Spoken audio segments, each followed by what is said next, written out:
La humillaron y la abofetearon delante de todos. Pero 5 minutos después, el mismo auxiliar de vuelo que la golpeó fue despedido en el acto, dejando a toda la cabina boquiabierta. Lo que ocurrió en este vuelo no solo cambiará la vida de los pasajeros, sino que sacudirá la industria aérea hasta sus cimientos. Así que, antes de profundizar, cuéntanos en los comentarios desde qué lugar del mundo estás viendo la transmisión. Y si te gustan las historias sobre justicia real en tiempo real, no olvides suscribirte y compartir esta con alguien que necesite saber que el karma vuela en primera clase. Ladra. Amara Bell, jefa de neurocirugía del Centro Médico Westbridge, y reconocida internacionalmente por liderar la primera reconstrucción espinal completamente robótica, subió al vuelo 309 con la misma serena humildad que la había acompañado a través de quirófanos, zonas de guerra y discursos inaugurales en ciudades donde los aplausos resonaron durante horas. Si bien no lucía sus logros como una armadura, todo en ella, desde la serenidad con la que llevaba su bolso de cuero hasta la facilidad con la que saludó a la tripulación de cabina, hablaba de alguien que conocía su valor sin necesidad de presumirlo. En el asiento 3A, Derek Mills, un ejecutivo de software que había pasado la última hora revisando correos electrónicos que no tenía intención de leer, levantó la vista cuando ladrá.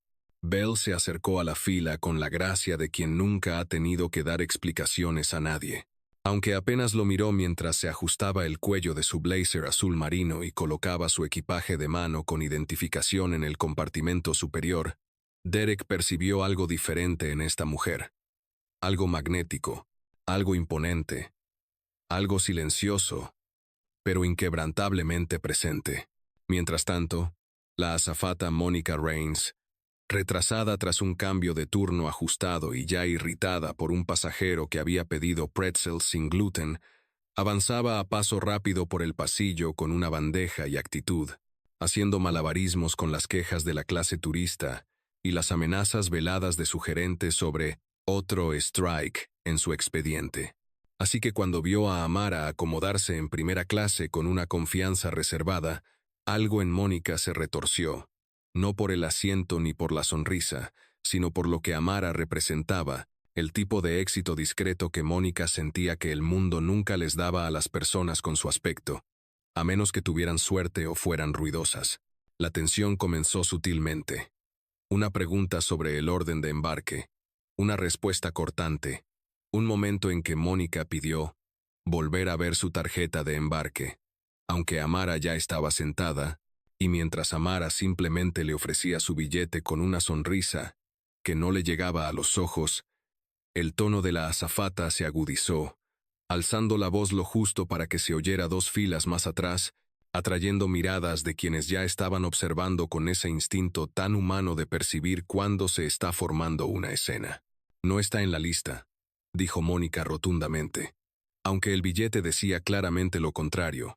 Y cuando Amara la corrigió con calma 2 veces, Mónica se inclinó de repente hacia adelante, le quitó la tarjeta de embarque de la mano con un golpe tan rápido que pareció accidental, pero que fue intencional, y lo siguió con un movimiento brusco que rozó el rostro de Amara, no con la fuerza suficiente para derribarla, pero con la firmeza suficiente para que el sonido de la palma contra la piel recorriera la cabina como la alarma del cinturón de seguridad. Silencio. Silencio absoluto. Los pasajeros se detuvieron a media frase. A una niña se le cayeron los auriculares. Derek, del 3A, se irguió en su asiento, con los ojos abiertos como platos, como si le hubieran dado una bofetada. Amara parpadeó una vez, luego otra vez. No lloró, no gritó, ni siquiera se llevó la mano a la cara. Simplemente se recostó, con la mirada fija en Mónica con una calma que parecía más peligrosa que cualquier arrebato, y tras un instante, sacó su teléfono, abrió una aplicación segura y escribió algo rápidamente antes de volver a guardarlo en el bolsillo. Mónica, dándose cuenta demasiado tarde de que algo irreversible acababa de ocurrir, dio un paso atrás, pero no fue suficiente, porque 5 filas más atrás, un hombre que había presenciado todo el proceso se levantó, se alisó las solapas de su chaqueta gris a medida y comenzó a caminar por el pasillo con una presencia que hendía el aire a su alrededor. No habló hasta que llegó a Mónica, y cuando lo hizo, su voz era tan tranquila, tan clara, que parecía un juicio envuelto en terciopelo. Disculpe, dijo, mostrando una placa que decía Consejo Federal de Aviación, División de Supervisión Ejecutiva. Acaba de agredir a un funcionario médico, violó el protocolo de conducta de los pasajeros y puso en peligro la integridad de este vuelo. La cabina, antes llena de un silencio confuso, ahora vibraba con una incredulidad vibrante que resultaba eléctrica, como si cada pasajero se hubiera dado cuenta de repente de que no eran solo testigos de un incidente. Estaban viviendo una historia que ya se retuiteaba, grababa en pantalla y susurraba en redes sociales, chats grupales y canales privados de Slack. Porque la voz que acababa de llegar por el intercomunicador no pertenecía solo a un director ejecutivo.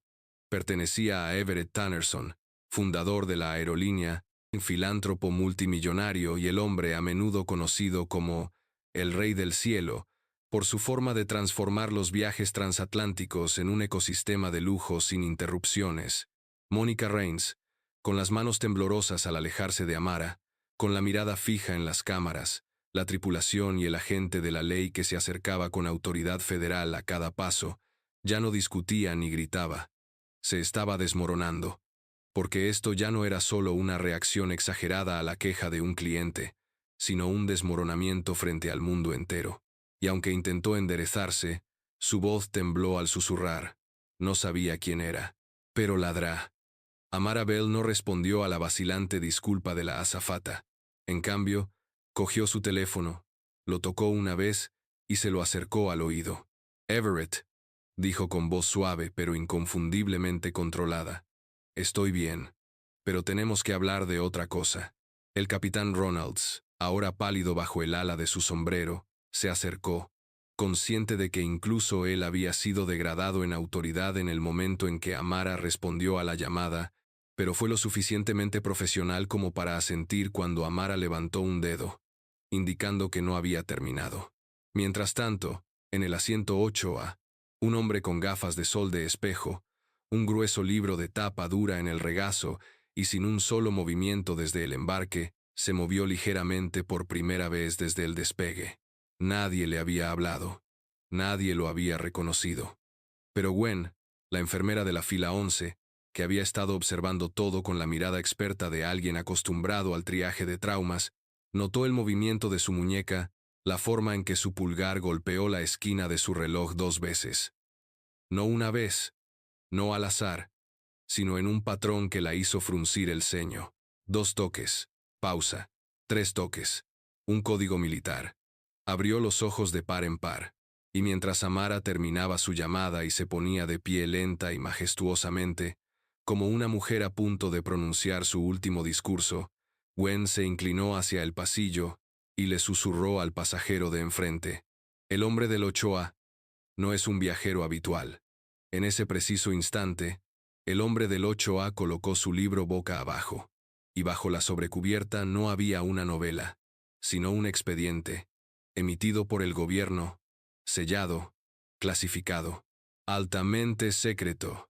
Jeremy Dalton, en el asiento 3, quien hasta ese momento lo había estado grabando todo como un auténtico narrador millennial, sintió que su teléfono vibraba de nuevo, y bajó la vista para ver una notificación de una alerta de noticias privilegiada.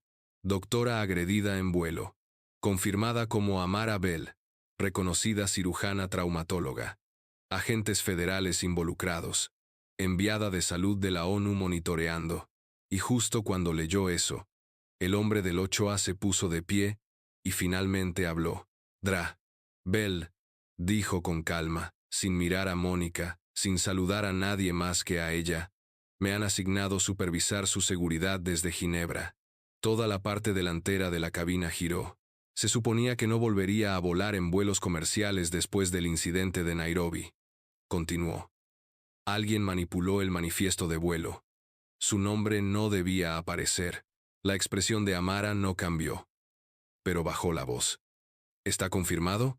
Sí, señora, dijo el hombre, entrando de lleno en el pasillo y mostrando una placa que hizo que el agente Caldwell, en la parte delantera del avión, exhalara audiblemente. Este vuelo fue comprometido. Derek parpadeó. ¿Comprometido? ¿Cómo? ¿Hackeado? No, dijo el agente, recorriendo las filas con la mirada. Un objetivo. Los pasajeros volvieron a jadear, esta vez de miedo. Mónica Rains, añadió, mirando directamente a la azafata que se desplomaba lentamente en el asiento plegable. No es solo una empleada, es un peón, una plantada. Mónica susurró. No lo sabía, solo dijeron que era una prueba. Pero el agente levantó la mano. El departamento te interrogará, pero ahora mismo, cerramos la cabina. El capitán Ronalds asintió, entrando en la cabina, y la puerta se cerró con un siseo tras él. Amara volvió a sentarse y cruzó una pierna sobre la otra, con aplomo inquebrantable. Miró a Gwen, luego a Derek, luego a la gente. Alguien intentó derribarme, dijo, pero olvidaron una cosa. ¿Qué es eso?, preguntó Gwen en voz baja. Amara sonrió levemente. No me caigo, trabajo en altitud. La presión dentro de la cabina se sentía diferente ahora.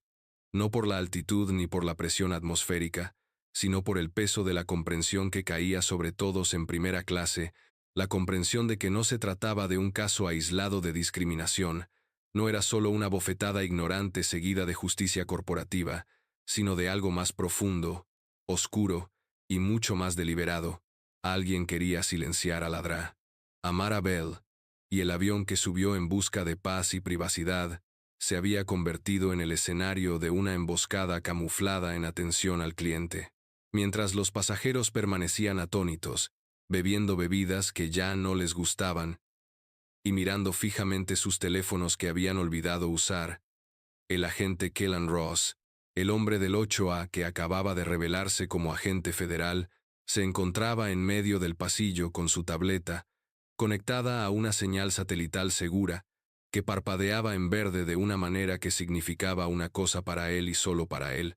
Se había detectado una filtración de datos de alto nivel en el avión, y alguien no solo vigilaba a Amara desde fuera, la estaban rastreando desde dentro. Ladra. Bell se ajustó el puño de la blusa, como si nada de esto la sorprendiera. Y en realidad no lo hizo, porque ser la cirujana de trauma más importante del mundo, con autorización militar clasificada y una lista de líderes mundiales como expacientes, tenía un precio, y de vez en cuando, alguien intentaba cobrarlo sin darse cuenta de que la mujer a la que se dirigían nunca subía sola a los aviones. Llegaba con un plan. Mientras tanto, Mónica Rains, temblando en el asiento plegable y ahora rodeada por un alguacil, un miembro de la tripulación y el agente Caldwell, quien se había hecho cargo de la investigación, repetía que le habían dicho que se trataba de una evaluación de desempeño, un simulacro de tolerancia a las crisis, y que le habían ofrecido un ascenso para seguir de cerca a un pasajero de alto perfil como parte de su prueba final. Pero los correos electrónicos a los que hacía referencia no existían en ningún sistema, y el dominio del remitente se rastreaba hasta una empresa fantasma de la que nadie en la aerolínea había oído hablar. Jeremy Dalton, emprendedor tecnológico y documentalista accidental de esta saga, finalmente levantó la vista de su dispositivo, le dio un toque a Derek al otro lado del pasillo y dijo en voz baja: «Todo este vuelo fue un montaje. Y creo que el Dr. Bell nunca fue el único objetivo».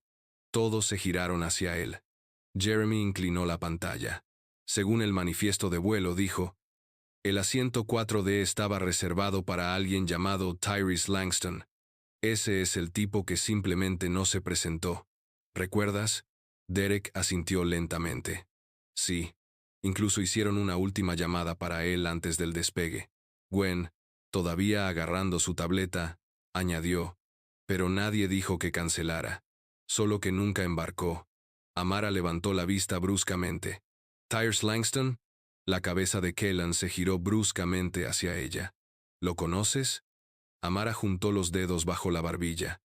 «No es un pasajero, es un paciente. O al menos lo era». El agente Caldwell se inclinó. ¿Era? El Dr. Bell asintió. «Lo operé hace 5 meses bajo un contrato gubernamental sellado.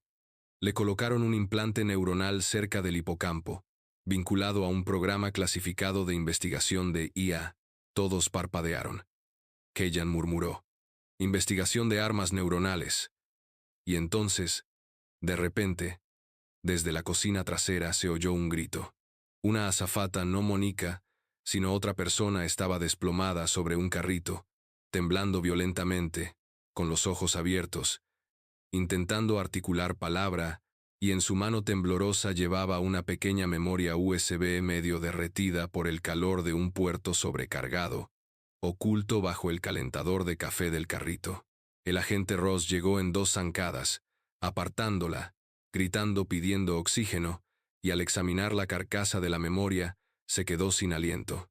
Había 2 nombres grabados en un microsello, de esos que solo se usan para comunicaciones encubiertas entre ciberespías. Nombre 1, Tyrese Langston.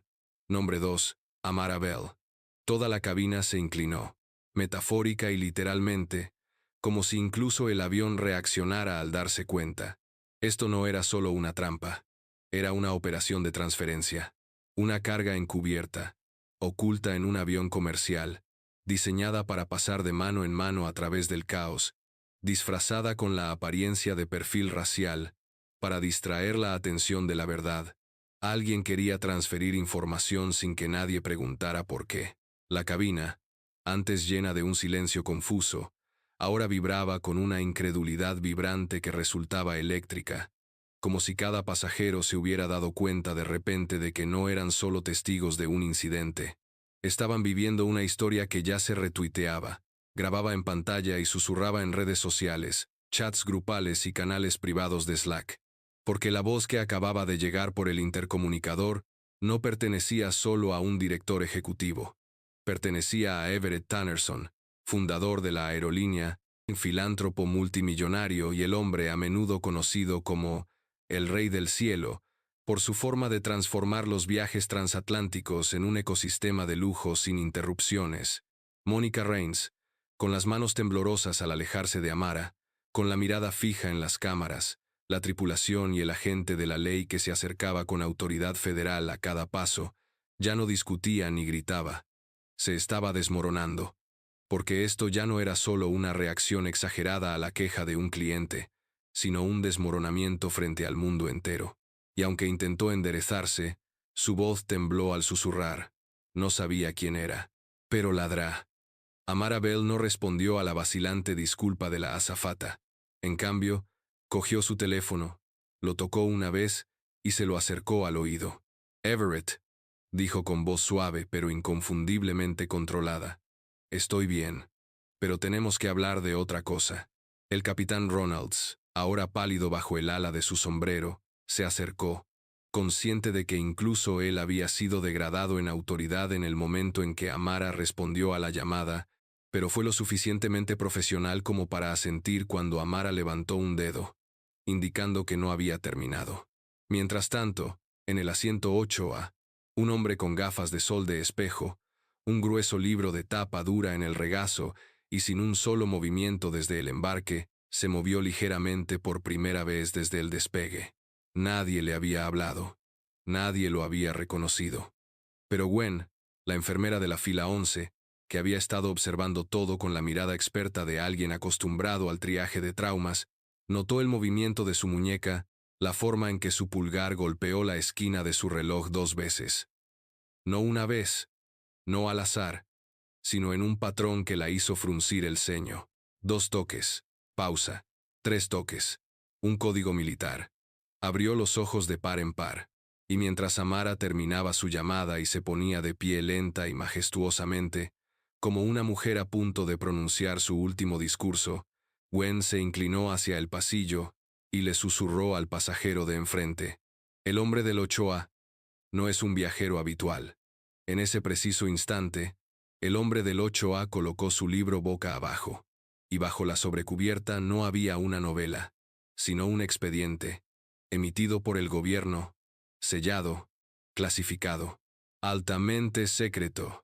Jeremy Dalton, en el asiento 3, quien hasta ese momento lo había estado grabando todo como un auténtico narrador millennial, sintió que su teléfono vibraba de nuevo, y bajó la vista para ver una notificación de una alerta de noticias privilegiada.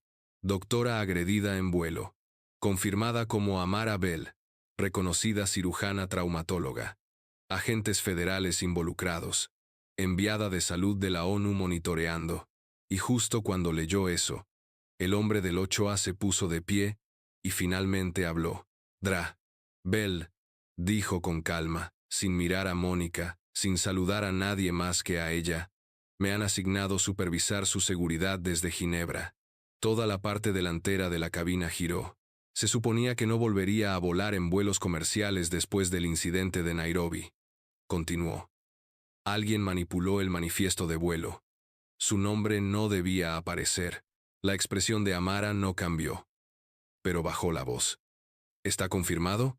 Sí, señora, dijo el hombre, entrando de lleno en el pasillo y mostrando una placa que hizo que el agente Caldwell, en la parte delantera del avión, exhalara audiblemente. Este vuelo fue comprometido. Derek parpadeó. ¿Comprometido? ¿Cómo? ¿Hackeado? No, dijo el agente, recorriendo las filas con la mirada.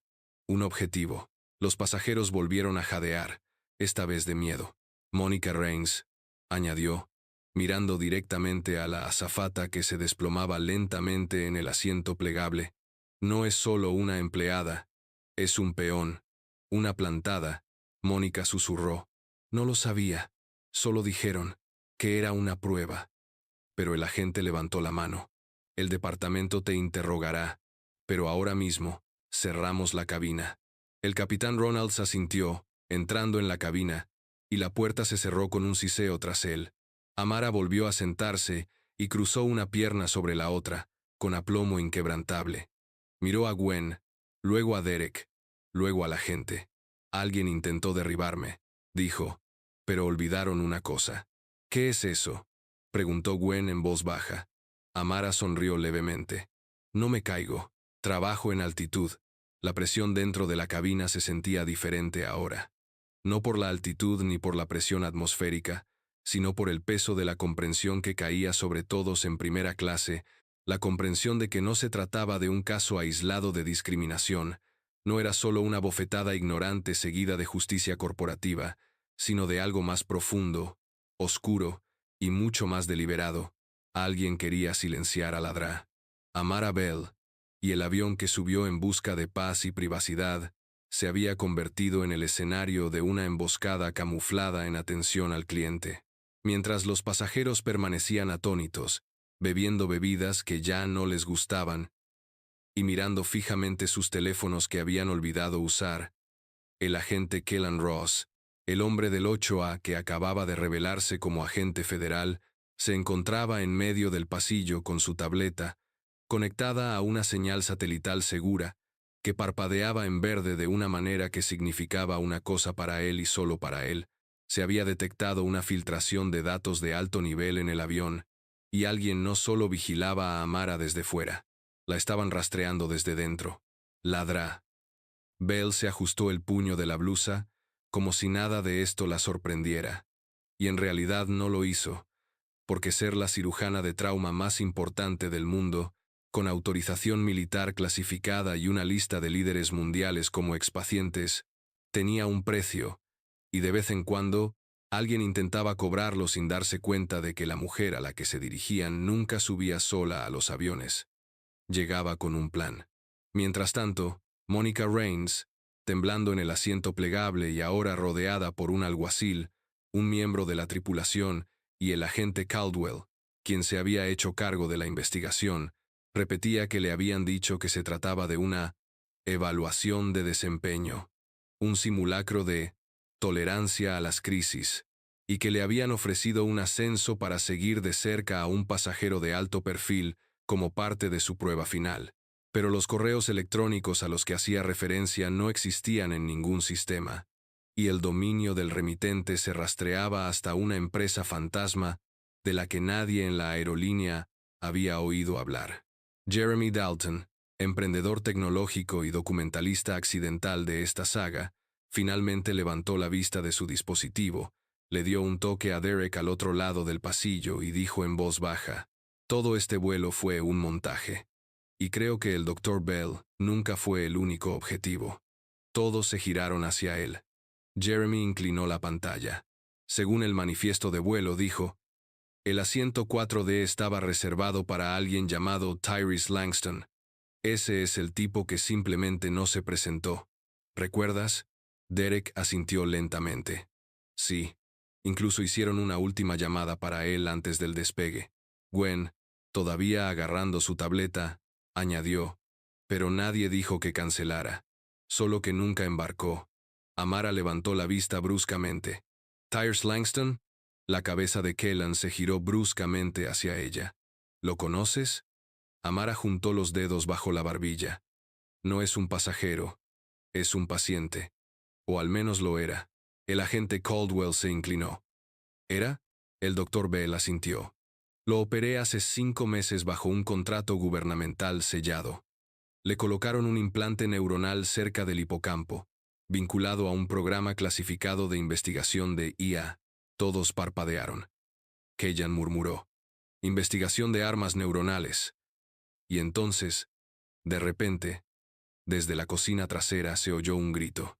Una azafata, no Mónica, sino otra persona, estaba desplomada sobre un carrito, temblando violentamente, con los ojos abiertos, intentando articular palabra, y en su mano temblorosa llevaba una pequeña memoria USB medio derretida por el calor de un puerto sobrecargado, oculto bajo el calentador de café del carrito. El agente Ross llegó en 2 zancadas, apartándola, gritando pidiendo oxígeno, y al examinar la carcasa de la memoria, se quedó sin aliento. Había 2 nombres grabados en un microsello, de esos que solo se usan para comunicaciones encubiertas entre ciberespías. Nombre 1, Tyrese Langston. Nombre 2, Amara Bell.